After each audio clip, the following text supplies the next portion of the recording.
자, 예루살렘에 있었던 다윗이 예루살렘 성을 나와서 피난하면서 비오림에서 요단강을 건너게 되는 거예요.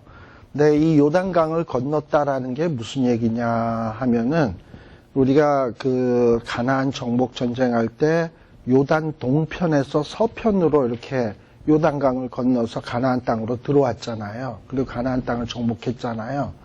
근데 이 정복했던 땅에서 지금 다윗이 어떻게 하냐? 다시금 동쪽으로 가서 옛날에 가나안 땅 정복하기 위해서 이 요단강 건넌 거 반대 방향으로, 그러니까 서쪽에서 동쪽으로 건너간 거예요. 그러고서 건너가게 되면 어디가 나오냐?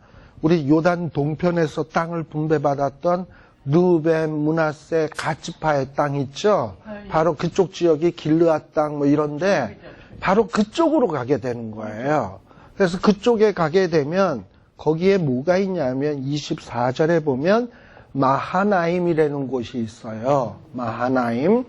근데 이 마하나임은 어떤 곳이냐 하면 일찍이 그 다윗이 헤브론에서 유다 지파만의 왕이 되었을 때 아브넬이라고 하는 장수가 사울의 아들 이스보셋을 데리고 11지파의 나라를 형성을 해서 나라가 두동강이처럼 나누어져 있었잖아요.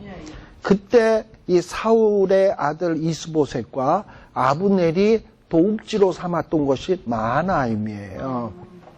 근데 이 마하나임이 아브넬이 죽고 이스보셋도 죽고 그러고서는 완전히 다윗 거가 되었잖아요. 그러니까 어떻게 보면 헤브론 다음으로는 제2의 어떤 요새라고 할 수도 있어요. 그러니까 지금 요단강 건넌 것도 한숨을 돌린 일인데 이제 다윗과 그 병사들이 마하나임이라고 하는 성 안으로 들어가 버렸으니 훨씬 더 안전해진 거죠. 그런데 압살롬은 드디어 이제 모든 이스라엘 사람을 후세의 계략대로 모든 사람들을 동원을 해서 인해 전술로서 요단강을 건너서 다윗을 잡겠다고 오는 것입니다. 그리고 또 이 압살롬은 나름대로 이 인해 전술을 펼치기 위해선 장수가 필요하잖아. 그 장수로서 누굴 삼았냐? 25절에 보면 아마사라고 하는 사람을 군장으로 삼았다라고 돼 있어요. 자, 근데 이 아마사는 어떤 사람이냐?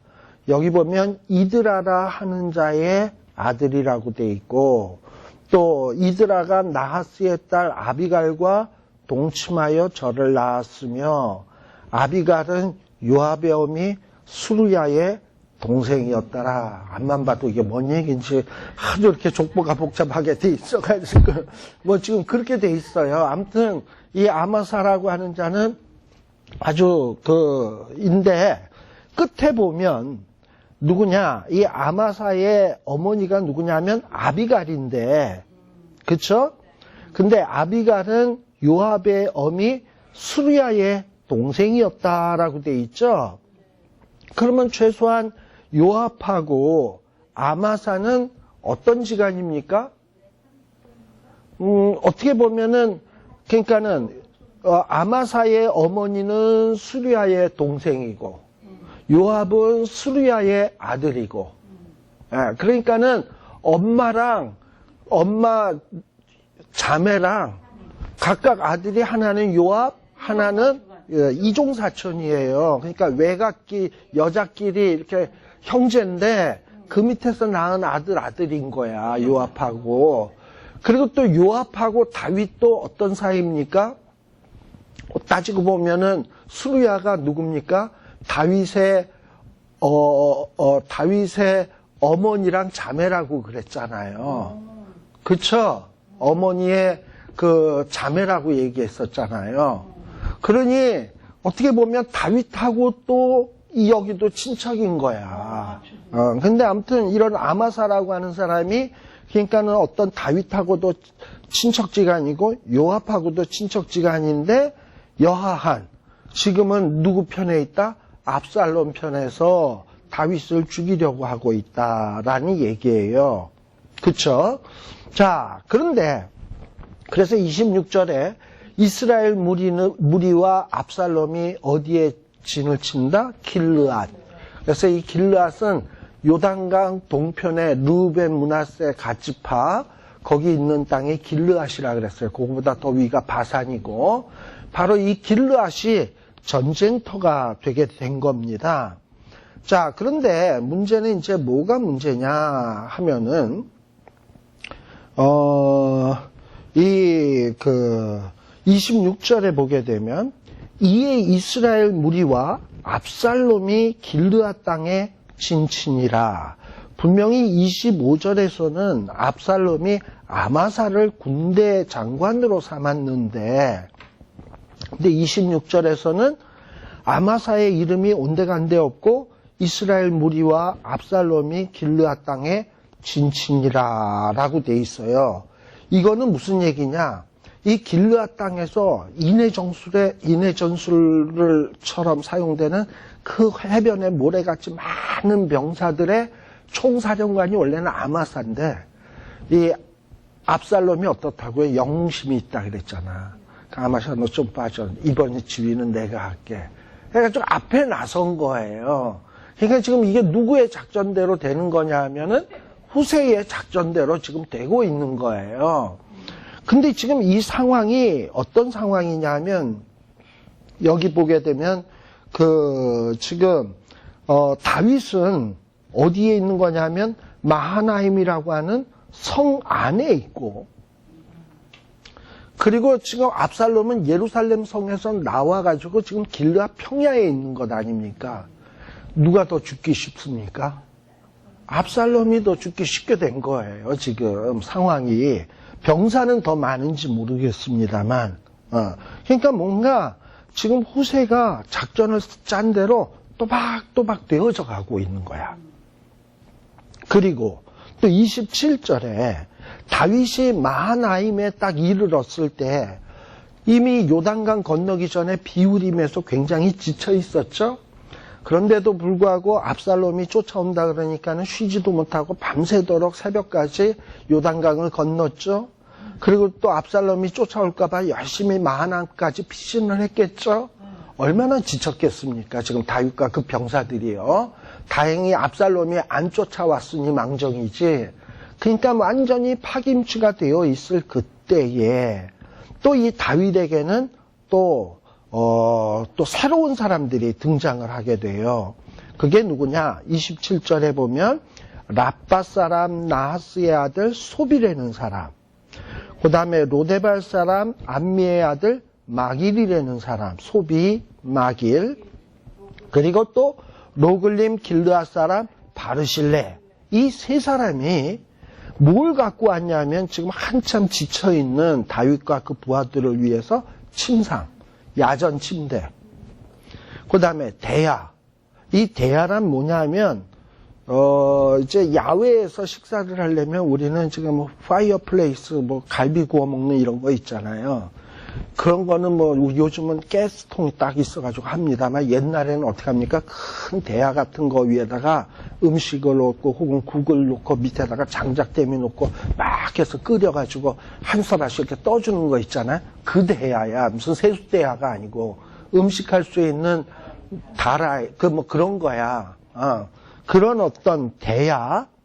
그 다음에 또 병사들이 음식을 담아 먹을 수 있는 질그릇.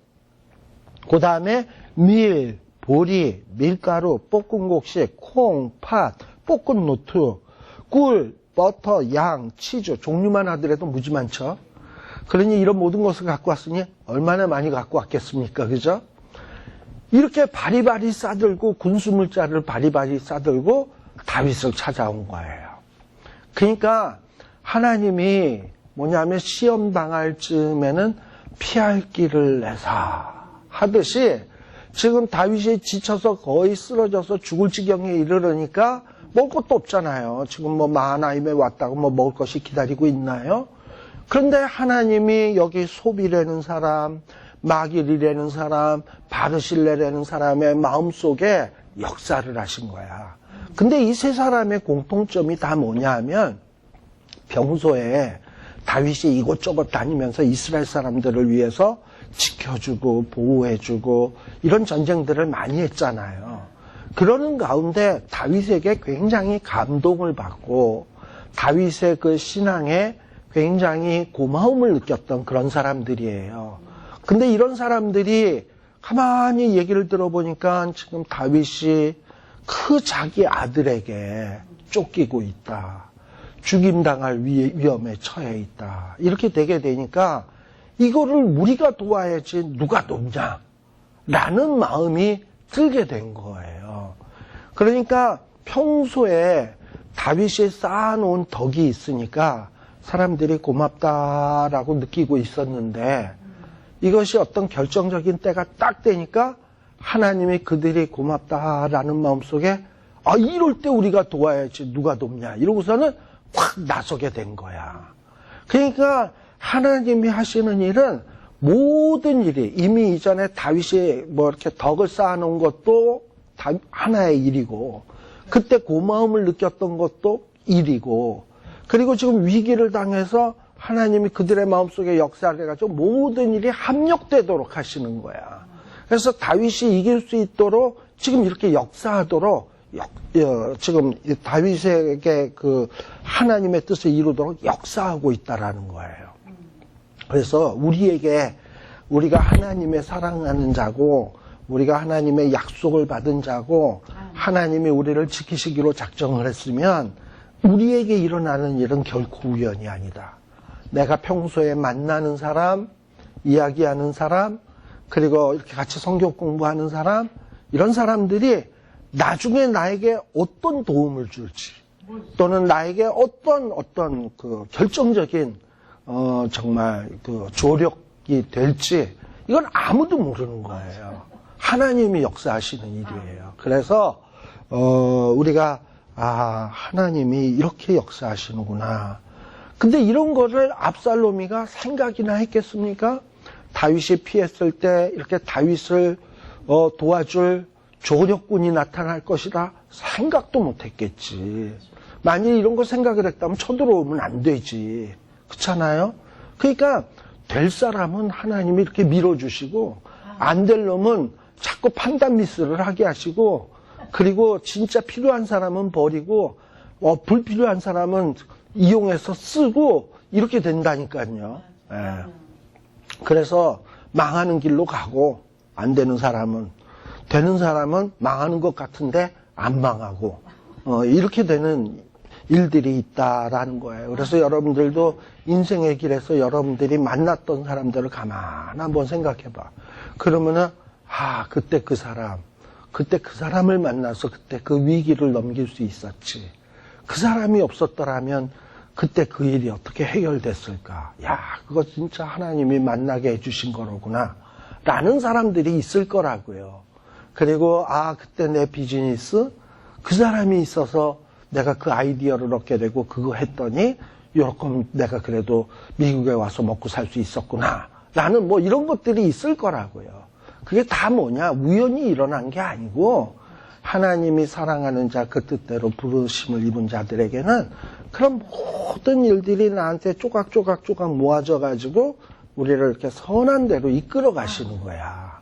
그래서 우리는 어떤 태도를 가지면 좋으냐면 범사에 감사하라.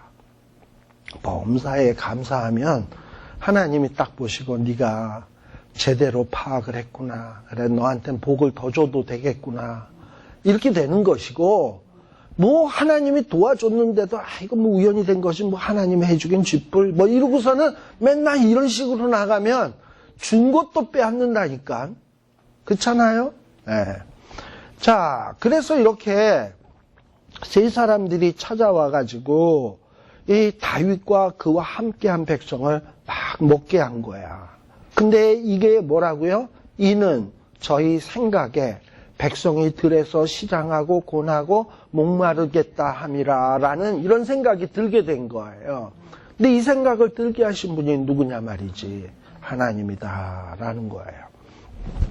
자, 그래서 다윗은 그동안에 막 쫓겨가다가 요단강 건너고 마하나임에 이르고 이 도움되는 사람 세 사람을 만나가지고 그야말로 이제 숨을 돌리게 된 거예요. 그리고 이제 재정비할 수 있게 된 거예요. 그래서 18장에 보게 되면 다윗이 이제 재정비를 하기 위해서 자기의 백성들을 계수하는 거지. 싸울 만한 사람이 몇 명 있나 계수를 딱 하고, 그리고 그 중에서 천부장, 백부장 뭐 이런 어떤 조직을 재정비하고. 그러나 지금 뭐 다윗의 군사는 이 압살롬의 군사에 비하면 뭐 이거 택도 없어요. 전혀 비교도 안 돼. 심지어 유다 지파 가운데서도 압살롬을 지금 지지하는 사람이 있고, 나머지 지파들은 다 지금 압살롬 지지하는 거니까 진짜 다윗의 군사는 몇 명 안 되는 거예요. 그런데 이렇게 몇 명 안 되는 군사로 인해 전술을 이길 수 있는 방법이 뭐냐? 군대를 조금 있지만 분산을 시키는 거야. 그래서 여기 보면 세 대로 나누었다 그랬죠? 3분의 1, 3분의 1, 3분의 1. 그래서 3분의 1은 누가 담당하냐? 요압이. 또 3분의 1은 누가 담당하냐? 요압의 동생 아비새. 또 3분의 1은 누가 담당하냐? 제가 지난번에 얘기했던 가드 사람 이때. 가드 사람 이때 생각나요? 블레셋에 있었다가 망명을 와가지고 다윗의 부하가 됐는데, 다윗이 피신을 갈 때 나도 같이 가겠다 그랬더니 넌 이방인인데 그냥 압살롬에게 가서 압살롬을 섬겨라 이랬는데, 그냥 가겠다 그래서 이제 다윗과 함께한 사람이거든요. 그래서 다윗에게 인정을 받아가지고 다윗 부하의 3명의 장수 가운데 이때가 들어가게 된 거예요. 그래서 3분의 1은 요압, 3분의 1은 아비새, 3분의 1은 이때. 그래서 군대를 3대로 나누었어. 근데 이렇게 3대로 나눈 것이 왜 인해 전술을 대처하기 쉬우냐라는 거예요. 우리 이전에 그 사사기에 보면 기드온 아시죠? 기드온은 용사가 몇 명이었죠? 300명. 300명인데 이들이 갖고 있는 게 뭐냐면 횃불과 항아리였습니다. 근데 이 300명의 군사를 3대로 나누었어요. 그때도. 그래가지고 미디안의 군대가 수없이 때같이 밀려왔는데 밤에 여기서도 횃불을 와 들고 이쪽에서도 횃불을 와 들고 이쪽에서도 횃불을 와 드니까, 횃불은요 뭐냐면 한 사람이 안 들었다 한 사람이 막 2개씩 들 수도 있어. 그렇잖아. 그러면 횃불이 여러 개처럼 보이고, 또 횃불을 한 사람이 들고 여러 명이 있을 수도 있잖아요. 그러니까 횃불만 봐가지고 그 병사가 몇 명이 있는지 짐작을 할 수가 없어요. 근데 이쪽에서도 횃불이 한 도발 보이고 또 이쪽에서도 한 다발 보이고 막 이러다 보니까 와, 이스라엘 군대가 여기도 있고 여기도 있고 여기도 있고 이러니까 그 안에 있었던 미디안 군대들이 사방에서 쳐들어온다 이래가지고 막 도망가기 위해서 급급하면서 자중질환이 일어나가지고 지들끼리 싸우다가 멸망했잖아요. 이게 적은 수로 다수를 이기는 방법이야. 근데 이 다윗은 이런 병법에 능하니까 지금 압살롬의 군대가 인해 전술로 밀고 오니까 이스라엘이 뭐 적은 숫자로 인해 전술을 어떻게 감당하겠어요? 그러니까 세 등분으로 나눠서 이쪽에도 군인이 있고 저쪽에도 군인이 있고 이쪽에도 있는 것처럼 딱 보이도록 하기 위해서 3대로 병력을 나누었다라는 거예요. 그리고서는 뭐라 그러냐, 2절 끝에 보게 되면 야, 나도 반드시 너희와 함께 나아가리라. 이전에 사무엘하 11장에서는 바세바 사건 때 자기의 부하 장수들이 다 나갔을 때 다윗은 어떻게 했습니까? 예루살렘에서 자빠져 주무셨습니다. 언제까지? 저녁까지. 근데 지금 이 사건은 뭐냐면 바세바과의 어떤 그 간음 사건으로 인해서 하나님 앞에 징계받는 중이죠. 징계받으면서 사람이 달라졌어요. 이전에는 부하만 내보내고 자빠져 자던 사람이 이제는 뭐냐면 부하들을 3대로 나누고 나도 나가서 싸울 것이다 라고 얘기를 하고 있다 이 말이죠. 그러니까 이 징계로 인해서 다윗이 달라졌어요. 변화됐단 말이죠. 자, 그랬더니 나도 나가겠다라고 얘기하니까 3절에 보면 백성들은 뭐라고 얘기하냐? 왕은 나가지 말아라. 이유가 뭐냐 하면 우리가 막 도망할지라도 압살롬의 군대는 우리 도망가는 거는 신경 안 쓴다. 우리가 절반 죽어도 우리에게는 신경 안 쓴다. 저들이 신경 쓰는 것은 다윗 당신이다. 이 아이도벨의 계략이 그거였잖아요. 다윗만 죽이면 나머지 백성은 다 자기에게 돌아온다라고 생각을 하니까 목표가 다윗이지 백성은 아니란 말이지. 그러니까 이거를 벌써 이 다윗의 군사들도 다 알고 있는 거야. 그래서 다윗왕 당신은 우리의 만명보다도 중요하다. 그러니 왕은 전쟁터에 나가지 마시고 마하나임 성 안에 계셔라. 그러다가 정말 우리를 도와야 될 일이 있으면 도와달라. 괜히 나와서 당신이 죽으면 모든 게 다 끝이다. 이러고서는 이 다윗을 얻는 거죠. 그리고 사실 이 성 안에도 누군가가, 성 안에는 아까 뭐 바실레, 그 다음에 아까 누구였습니까? 거기 마길, 뭐 이런 사람들이 갖고 왔던 음식들도 있고 여러 가지 군수품도 있잖아. 그럼 그것도 누군가가 지켜야 될 거 아니에요. 그니 세 장수는 나가서 싸우고 다윗은 뒤에서 보급품 맞고 작전 지휘하고, 그리고 만일에 유사시에 나오면 되지 이렇게 나오면 안 된다 라고 얘기를 한 거예요. 자, 이러니 이 부하들의 이 말이 또 얼마나 조리가 있습니까? 그러니까 이게 참 아름답다라는 거예요. 지도자는 나도 나가서 싸울래. 솔선수범하는 모습을 보이고, 백성들은 뭐냐? 왕은 나가면 안 돼. 당신 죽으면 우리 끝이야. 그러면서 다윗을 사랑하는 마음을 보이고, 그래서 이 두 가지가 어우러져 있으니 신하와 왕이 그야말로 서로 아끼고 사랑하는 관계이니 이 전쟁이 어떻게 지겠습니까? 이기죠. 그래서 지금 이 전쟁을 하게 되는 거예요.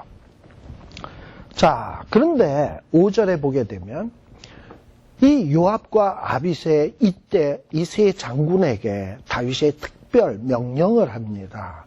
너희들 전쟁을 할 때 나를 좀 위하는 마음을 가져라. 그래서 압살롬에게, 설사 압살롬을 체포했다 하더라도 압살롬을 어떻게 대해라?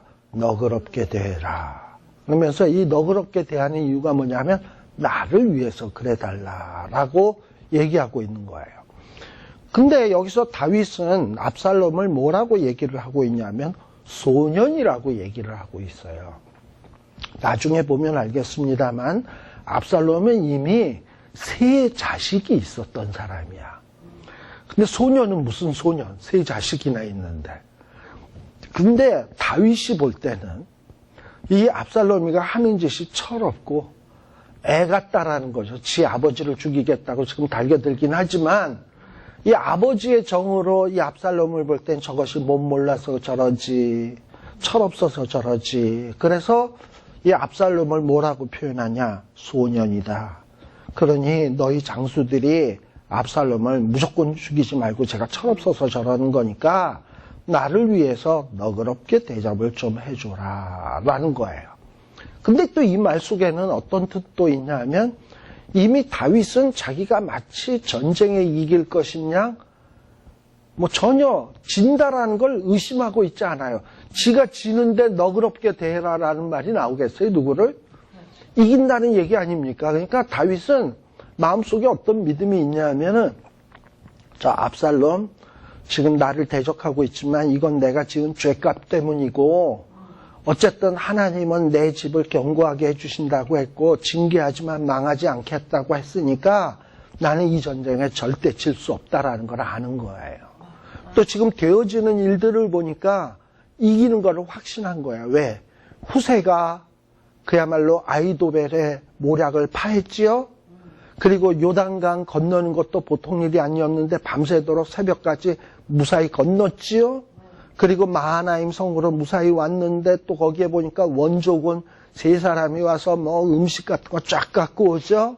이런 걸 쫙 가만히 생각을 해보니까 아, 하나님이 나를 도우시는구나. 이 전쟁은 이긴 전쟁이다. 라는 마음의 확신이 딱 드는 거예요. 그러다 보니 이 압살롬을 나중에 붙잡았을 때 너그럽게 대해라 라는 말이 나오는 거지, 그런 믿음이 없으면 이 말이 안 나오는 거라 이 말입니다.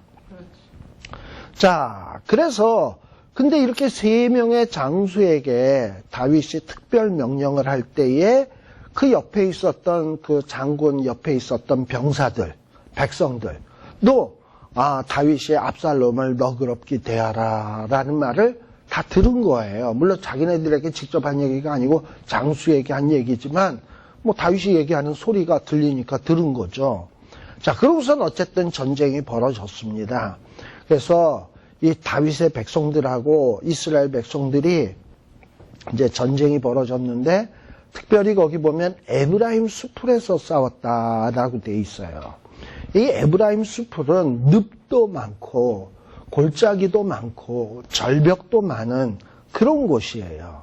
그런데 바로 이곳에서 뭐 한 번도 전쟁을 안 해본 사람이 늪도 있고 절벽도 있고 골짜기가 있으면 그 어떻게 지형지물을 잘 활용을 하겠습니까? 전쟁 처음 해보는 사람이. 반면에 맨날 광야로 사울을 피해서 요리 피하고 굴속에 피하고 산속으로 피하고 요리 피하고 그야말로 두더지처럼 막 피해 다니던 다윗은 얼마나 이 지형지물을 이용해서 은폐, 엄폐, 그 다음에 싹 바위 뒤를 돌아서 뒤에 나타나서 뒤통수 딱 치고 이런 거에 얼마나 능수능란했겠어요. 그러니 지금 이 에브라임 수풀이 다윗에게는 너무나도 유리한 조건이고, 처음 해보는 압살롬의 군대에게 있어서, 전쟁을 처음 해보는 압살롬의 군대에게서는 너무 악조건인 거야. 수만 많다고 이기는 게 아니야. 수가 많을 경우에는 이렇게 지형이 위험할 때는 오히려 더 거추장스러운 법이에요. 그러다 보니까 어떻게 되었냐. 여기에 보면은 뭐냐면 다윗의 신복들에게 패함에 그날에 그 에브라임 수풀에서 사륙이 커서 몇 명이 돌아가셨다? 2만 명이 돌아가셨다. 그리고 8절에 보면 그 땅에서 사면으로 퍼져 싸웠다라고 하니까 뭐 인해 전술이니까 사람이 많아서 퍼져 싸웠다 이렇게 생각하기가 쉬운데 그런 뜻이 아니고, 이 에브라임 압살롬의 군대가 다윗의 군대가 갑자기 불쑥불쑥 나타나고 이러니까 세대로 나타나서, 그리고 지형지물이 그렇잖아요. 불쑥불쑥 나타나니까 이들이 무서워서 36개 도망치기 시작하는 거야. 그래서 사면으로 뿔뿔이 이 인해 전술이었던 병사들이 흩어지기 시작을 하는 거예요. 지금 그 얘기를 하는 게 사면에서 싸웠다라는 거예요. 근데 뭐 도망가는데 늪에 빠져 죽는 놈, 또 절벽에서 떨어져 죽는 놈, 이래가지고 숲에서 죽은 자가 칼에 죽은 자보다도 더 많았다. 그야말로 압살롬의 군대가 완전히 묵사발이 된 거죠. 심지어 이렇게 숲이 얼마나 이게 정말 위험한 곳이었냐면, 그 다음에 9절에 보면 압살롬도 막 도망을 치는 거예요. 막 도망을 치는데 뭐냐면 다윗의 신복들하고 마주쳤어요. 우리말 성경에는 다윗의 신복과 마주치니라 이렇게 돼 있는데, 원래 영어 성경이나 히브리어 원문 성경을 보면 이거 복수예요. 다윗과 신복들이에요. 우리 영어 성경에는 man으로 나오지 않고 men으로 나와요. man. 신복들과 마주친 거예요. 근데 다윗의 신복들과 마주쳤으니 압살롬이 어떻게 도망을 쳐야지? 그래서 누굴 타고 도망을 치냐? 노새를 타고 도망을 치는데, 막 정신없이 도망을 치는데 상수리 나무 가지를 딱 지나갈 때 그냥 머리가 델롱하고 걸린 거야.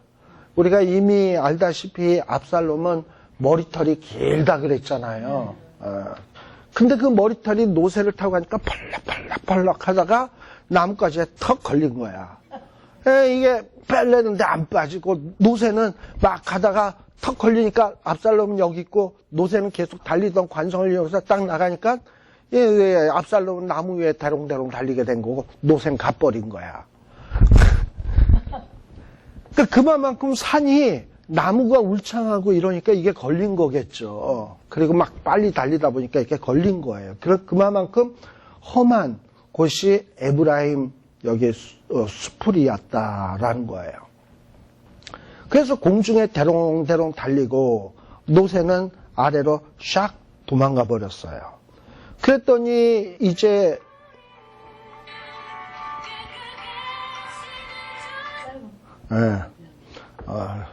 아주 전화벨소리가 은혜롭네요. 깨끗게 하시는 주신이. 자, 그런데 그 다윗의 부하 중에 한 사람이 요압에게 와서 압살롬이 상수리 위에 대롱대롱 달려있더이다 해가지고 이러니까 이 요압이 그 고한 사람에게 말하기를, 야, 어떻게 그거 보고서 그냥 오냐? 당장 죽이지 않고. 네가 만일에 죽였더라면 내가 뭘 준다? 은 10개와 띠 하나를 줬을 것이다. 여기서 은 10개라고 하는 것은 돈을 주겠다는 게 아니고, 이 은 10개는 뭐냐면 일종의 은으로 만든 장식품이에요. 그러니까 군인들이 무슨 공을 세우면 훈장을 받잖아. 그러니까 은으로 만든 이런 장식품을 딱 주고, 띠는 뭐냐면 또 이렇게 공을 세운 사람한테는 이 벨트 있잖아요. 우리 뭐 복싱 같은 거 하면 세계 챔피언 되면 여기 복싱 이렇게 챔피언 해가지고 띠를 띠잖아. 공을 세운 사람에게 그런 띠를 주는 거야. 그러니까 군인에게는 굉장히 영예로운 것이 여기 보면 은 10개의 띠라는 거예요. 그런데 네가 만일에 압살롬을 죽였다라면 내가 이렇게 훈장을 주고 이 명예로운 띠를 줬을 텐데, 이랬더니 이 사람은 뭐라고 얘기하냐? 요압에게 말하기를, 내가 아무리 은 1000개, 10개가 아니라 은 1000개를 받는다 할지라도, 즉 내가 아무리 많은 훈장을 받고 뭐 상을 받는다 할지라도 나는 왕의 아들에게 손대지 아니하겠다. 그 이유는 뭐냐? 다윗이 아까 세 장수에게 뭐라 그랬냐? 내 아들을 너그럽게 대하라. 그 얘기는 압살롬을 죽이지 말라는 얘기 아닙니까? 그러니까 이게 진짜 군인인 거야. 뭐냐면 이 사람은 훈장 받는 것보다도 안 받아도 되니까 나는 왕의 명령에 충성하겠다. 명령에 충성하는 자가 되지, 그까진 나는 훈장에 신경 쓰는 사람 아니다 라고 얘기하는 거예요. 네. 그리고 또 설사 내가 만일에 이렇게 압살롬을 죽였다면 그 얘기가 다윗 왕에게 다 들어갈 텐데 내가 어떻게 숨길 수 있겠냐. 그리고 내가 만일에 그 압살롬의 생명을 해하였다면 어떤 일이 벌어지냐? 당신도 나를 대적했을 것이다. 요압은 아주 간사한 사람이기 때문에 뭐냐면 이 자가 그러니까 압살롬이 대롱대롱 매달려 있는 걸 처음 발견한 자가 만일 압살롬을 죽였다고 친다면 압살롬의 죽인 책임을 누구한테 다 얘한테 뒤집어 씌울 거란 말이죠. 그러니까 그거를 벌써 이 사람은 딱 아는 거야. 그러니까 요압이 교활하고 아주 술수에 능한 사람이고 믿을 수 없는 사람이다 라는 거를 벌써 이 부하들도 알고 있어요. 이러고서는 이 요압에게 얘기를 하니까 요압이, 야, 너랑 말싸움 할 시간 없어. 너랑 같이 지체할 수 없다.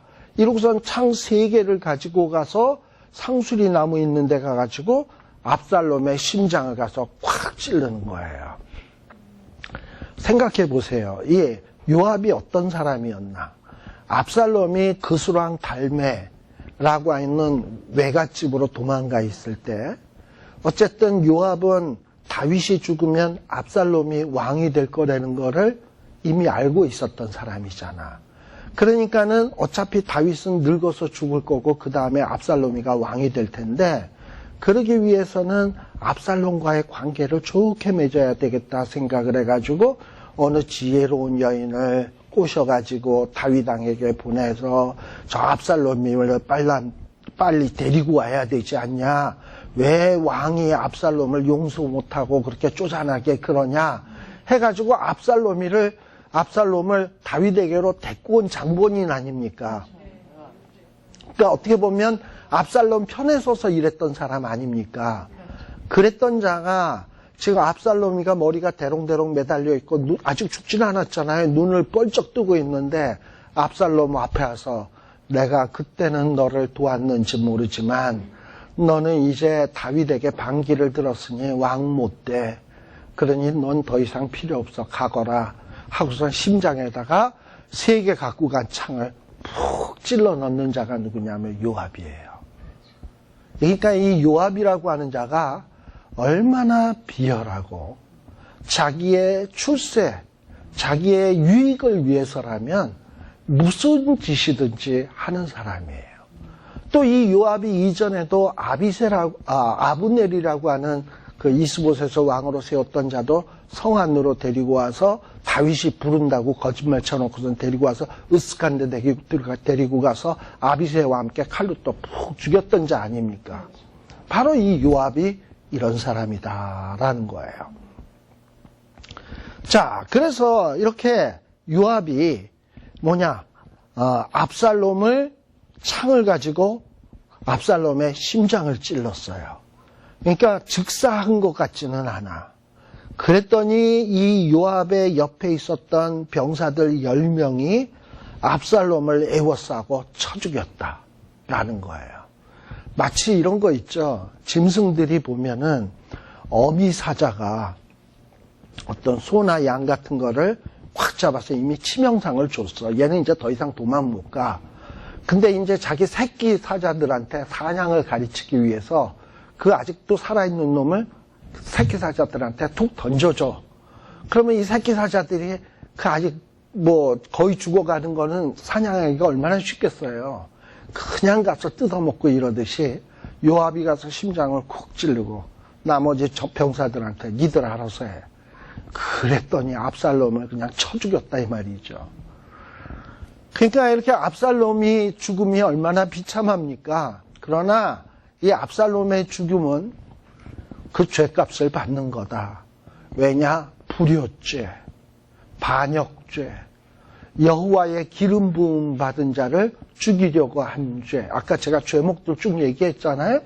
그러니 압살롬은 죽어 마땅한 거예요. 그래서 어떻게 보면 이 죽음의 모습이 굉장히 비참합니다만, 그러나 압살롬이는 이렇게 죽어도 싸다라는 거예요.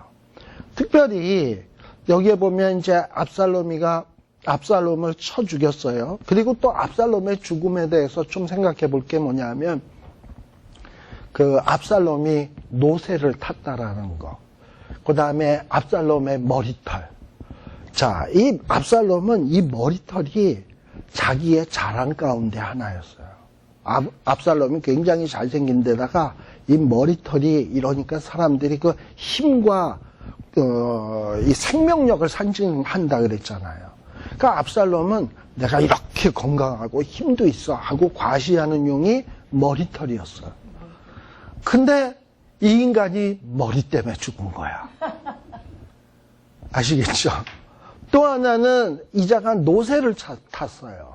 이 당시에 이 노새라고 하는 것은 왕들이 자기의 신분을 과시하기 위해서 타는 도구예요. 그런데 그 노새 타다가 죽었어. 그러니까 지가 자랑스러워하고 자기의 신분을 드러내고 자기의 잘남을 자랑하던 그것에 의해서 결국은 지는 죽었다 이 말이에요. 그래서 하나님은 겸손한 자는 높이시지만 교만한 자는 자기가 교만해질 때는 이유가 있을 거 아니에요? 머리가 좋다. 압살롬처럼 머리털이 길다. 머리털이 아주 결이 좋다. 또 압살롬이가 타는 노새가 아주 명노새래더라. 이런 자랑거리가 있으니까 교만해졌겠지. 그런데 하나님이 그 교만한 자를 낮추실 땐 지가 자랑하는 그것으로 망하게 하신다라는 거예요. 돈이 있어서 교만하다. 지식이 있어서 교만하다. 그 지식 때문에, 그 돈 때문에, 그 지위 때문에 그는 망하게 된다라는 거예요. 압살롬이가 그렇게 망한 거예요. 그리고 또 이렇게 망했을 뿐만 아니라, 자, 이렇게 압살롬이 죽으니까 16절에 보면 요압이 나팔을 불었어요. 무슨 나팔이냐? 전쟁 끝났다. 철수하라. 라는 거예요. 왜 이랬냐? 어차피 이제 압살롬이 죽었으니 나머지 군사들이나 백성들은 누구의 백성이 되는 겁니까?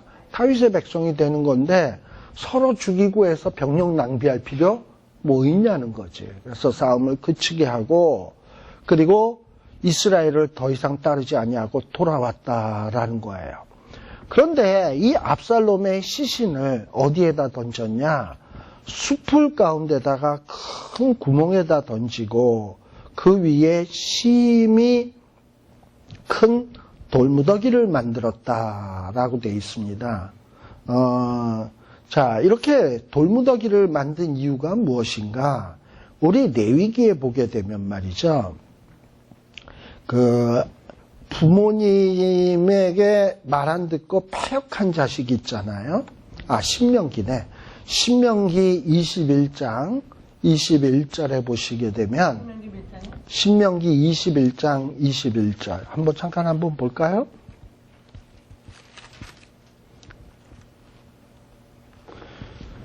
(21장) 18절에서부터 쭉 보게 되면 신명기 21장 18절 구약성경 294, 295페이지 사람에게 완악하고 패역한 아들이 있어 그 아비의 말이나 그 어미의 말을 순종치 아니하고 부모가 증책하여도 듣지 아니하거든 그 부모가 그를 잡아가지고 성문에 이르러 그 성읍 장로들에게 나아가서 그러면서 20절 이 아이는 이렇게 패역한 자다라고 고소를 하게 되면 21절에 보면 그 성읍의 모든 사람들이 어떻게 한다?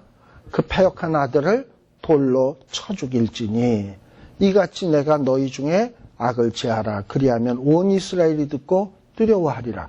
자, 그래서 패역한 아들을 돌로 쳐 죽이면 그 돌들이 다 어디에 쌓여 있겠습니까? 패역한 아들 위에 돌무더기처럼 이렇게 쌓여질 거 아니에요. 마치 지금 압살롬의 죽음이 그렇게 된 거야. 여기 보게 되면은 아까 몇 절이었지? 17절. 큰 구멍에다 던지고 그 위에다가 심히 큰 돌무더기를 쌓았다. 그러니까 마치 압살롬이는 돌에 맞아 죽은 것과 똑같이 돼버렸어. 왜냐? 압살롬은 패역한 아들이었잖아요. 그래서 지금 이 죽음도 이렇게 되었다라는 거예요. 근데 이 근처에다가 압살롬이가 죽은 근처에 또 뭐가 있었냐?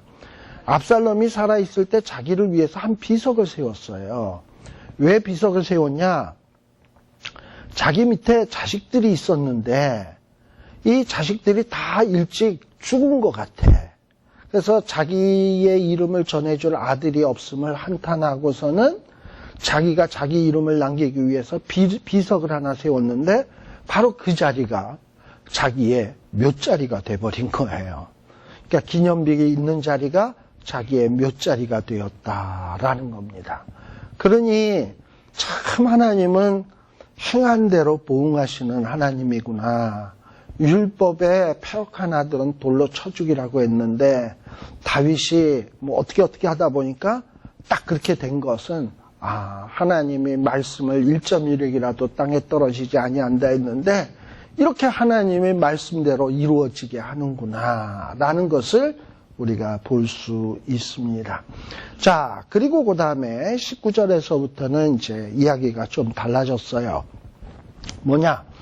이 사독의 아들 아히마스, 연락책이죠. 사독과 다윗 사이의 연락책인데 이 지금 아히마스는 다윗에게 지금 와 있어요. 왜냐하면 사독이 요단강 건너라 빨리 피해라라는 소식을 전해주고 아히마스는 돌아가지 않았습니다. 돌아가면 압살롬한테 죽죠.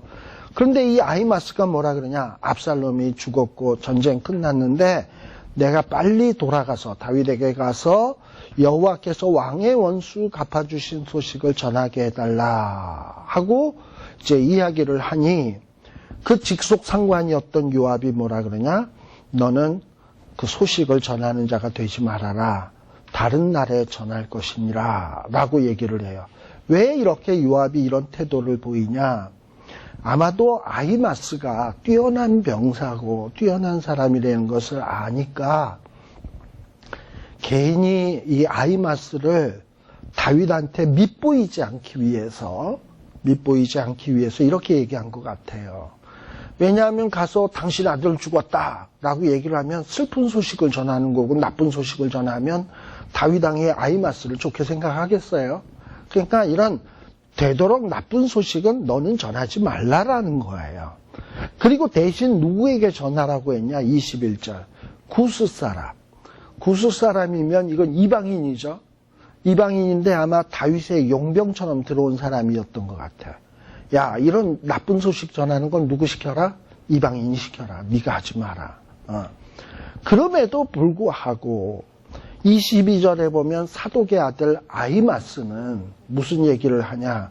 다시 요압에게 이르되 청컨대 아무쪼록 나로 또한 구스의 사람의 뒤를 따라 다름질해서 소식을 전하게 해달라라는 거예요.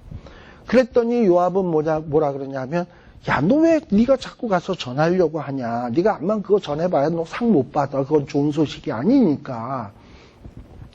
근데 그럼에도 불구하고 23절에 보면 저가 아무쪼록 다름질 하겠노라 빡빡 이렇게 아히마스가 우기는 이유는 뭐냐?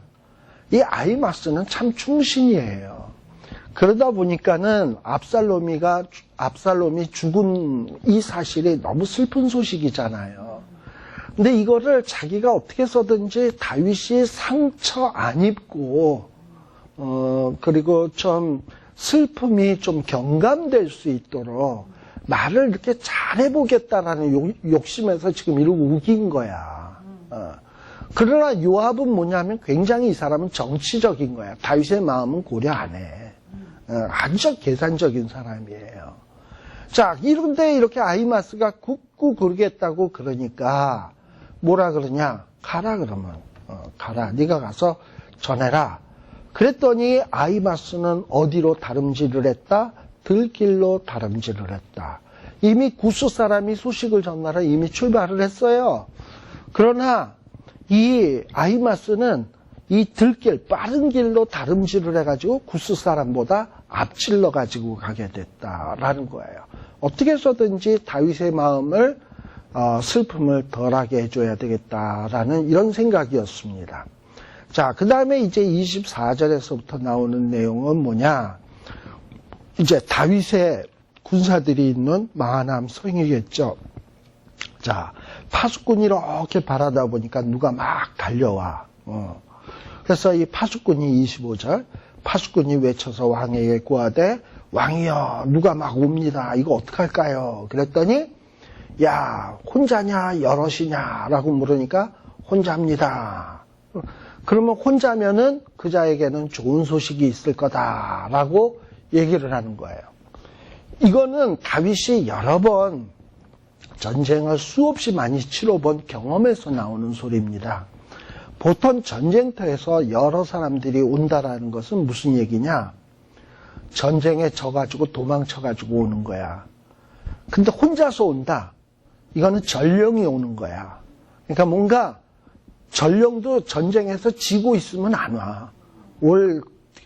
온다라는 건 뭔가 승전보를 정해내주기 위해서 오는 거예요. 다윗은 딱 보니까 혼자 온다라고 그러니까, 아, 우리 이겼구나. 감을 딱 잡는 거예요.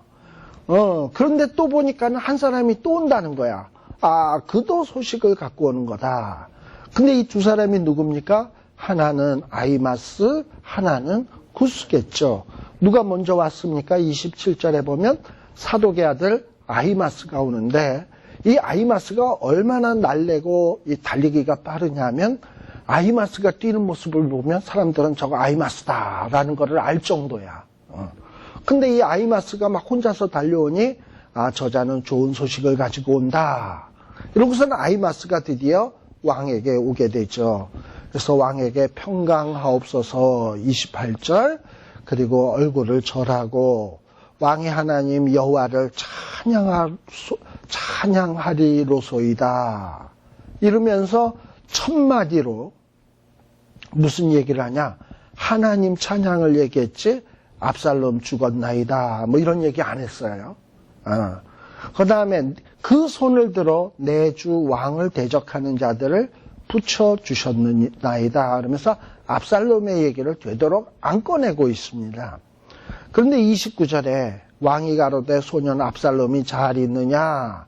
이랬더니 아히마스가 이야기하기를 나는 막 전쟁통에 막 정신이 없어가지고 압살롬에게 무슨 일이 생겼는지 나는 모릅니다. 전쟁은 이긴 게 틀림이 없습니다. 이렇게 전한 거예요. 그러니까 아히마스는 어떻게 해서든지 다윗에게 슬픔거리를 주고 싶지 않았던 것입니다.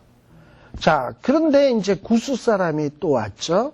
그래서 구스 사람에게 말하기를, 구스 사람은 뭐라고 얘기하냐면 31절에 보게 되면 내 주 왕에게 보할 소식이 있나이다. 여호와께서 오늘날 왕의 대적을 대적하던 모든 원수를 갚으셨나이다. 이 말은 아히마스의 말과 같죠? 근데 그때 구스의 사람에게 다윗이 물었는데 소년 압살롬은 잘 있느냐? 이랬더니 이 구스 사람은 뭐라고 얘기하냐?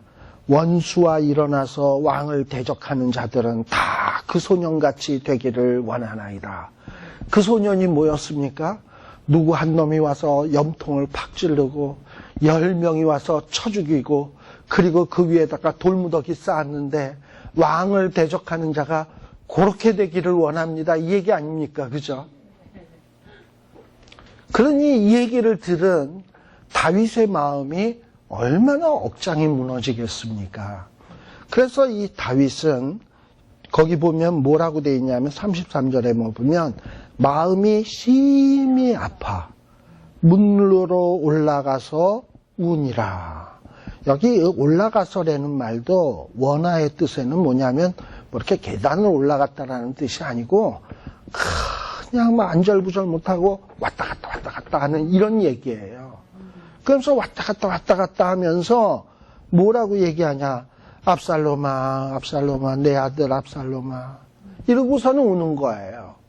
그러면서 다윗이 뭐라고 울고 있냐면 내가 너를 대신하여 죽었다면. 즉 이 얘기 속에는 무슨 얘기 있냐면은 다윗은 지금 1년에 벌어지는 모든 사건, 다말이 암논에게 강간을 당하고 거기에 대해서 앙심을 품고 압살롬이가 암논이라고 하는 자를 죽이고, 그리고 또 이 압살롬이 도망을 가고, 그리고 반역을 일으키고, 그리고 다윗의 첩들을 강간을 하고, 이런 일련의 비극적인 모든 사건들이 다 뭐냐? 자기의 죄 때문이라는 걸 안 거예요. 그래서 죽어야 될 놈은 난데, 왜 압살롬이 죽어야 되는가?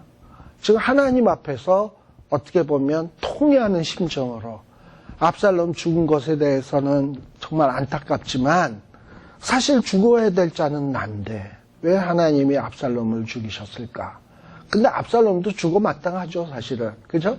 예, 그러면서 압살롬은 다윗은 자기 아들이 죽은 아버지로서의 슬픔 플러스 자기가 지난날에 지은 죄 때문에 이런 비극이 일어났다라는 것에 대한 어떤 아픔, 이게 그냥 2중, 3중이 되어가지고 다윗의 마음을 찢어놓을 듯이 지금 아프게 하는 거예요.